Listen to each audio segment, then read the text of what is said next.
ശ്രീ ഷാബു പ്രസാദ്, ഇന്ത്യയുടെ ഇടപെടൽ മതിയാകുന്നില്ല എന്ന രീതിയിലുള്ള വിമർശനങ്ങളെ എങ്ങനെയാണ് കാണുന്നത്? നയതന്ത്രം നല്ലതാണ്, പക്ഷെ നമ്മുടെ പ്രവാസി ഇന്ത്യക്കാർ കഷ്ടപ്പെടുന്നുണ്ട്. അതുപോലെ തന്നെയാണ് ഊർജ്ജ പ്രതിസന്ധി എന്നുള്ളത് ചില്ലറയല്ല, അത് വെറും ഒരു ഉറപ്പിൽ തീർക്കാവുന്ന ഒന്നല്ലല്ലോ. ഇല്ല, അതിപ്പം സർക്കാരിനോട് ചോദിച്ചു കഴിഞ്ഞു. സർക്കാർ അതിന്റെ എന്താണ് ഇപ്പോഴത്തെ നിലവിലുള്ള അവസ്ഥ എന്താണെന്ന് വ്യക്തമാക്കുകയും കഴിഞ്ഞു. അതായത് നമുക്ക് 2 മാസത്തേക്കുള്ള ഓയിൽ സ്റ്റോക്ക് നമുക്കുണ്ട്. ഓയിൽ സ്റ്റോക്ക് ഉണ്ട്. പിന്നെ ഈ പാചകവാതക ദൗർലഭ്യം പറയുന്ന ഊഹാപോഹങ്ങൾ മാത്രമാണ്. ഇത് ഇന്ന് എനിക്ക് മെസ്സേജ് വന്നിട്ടുണ്ട്. ഈ സോഷ്യൽ മീഡിയയിലും പല മീഡിയകളിലും പ്രചരിക്കുന്നത് തെറ്റാണ്. നമ്മുടെ രാജ്യത്ത് ആവശ്യത്തിന് പാചകവാതകം സ്റ്റോക്ക് ഉണ്ട്, കുക്കിംഗ് ഗ്യാസ് നമുക്ക് സ്റ്റോക്ക് ഉണ്ട് എന്നുള്ളത്.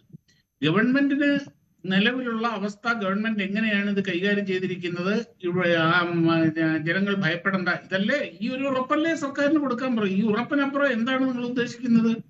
പിന്നെ മറ്റൊന്ന്, ഇത് പഴയ കാലമല്ല മഞ്ജുഷെ, പഴയ ഗൾഫ് യുദ്ധത്തിന്റെ കാലമല്ല.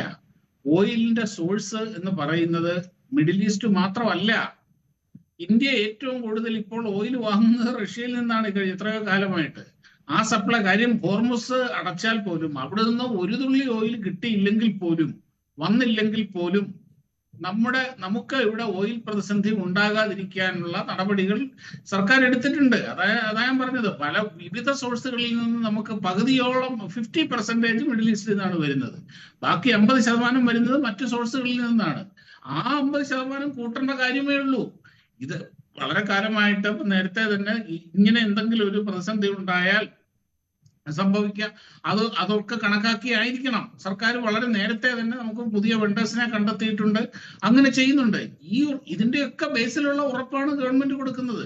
ഇതല്ലേ ചെയ്യാൻ കഴിയുള്ളൂ. ശരി, ശ്രീ ഗോപകുമാർ, ഇതിനപ്പുറം എന്ത് ഉറപ്പ് കൊടുക്കാൻ പറ്റുമെന്നാണ്? ഉറപ്പ് കൊടുക്കുന്ന കാര്യത്തിൽ കുറച്ചുകൂടി ഡീറ്റെയിൽസ് വേണം എന്നുള്ളതാണ്. ഇപ്പോൾ ഇവിടെ പ്രസാദ് പറഞ്ഞപ്പോൾ നമുക്ക് ഒരു കാര്യം മനസ്സിലായി, നമ്മൾ റഷ്യൻ ഓയിൽ കൂടുതൽ കൊണ്ടുവരാൻ ശ്രമിക്കും. നല്ല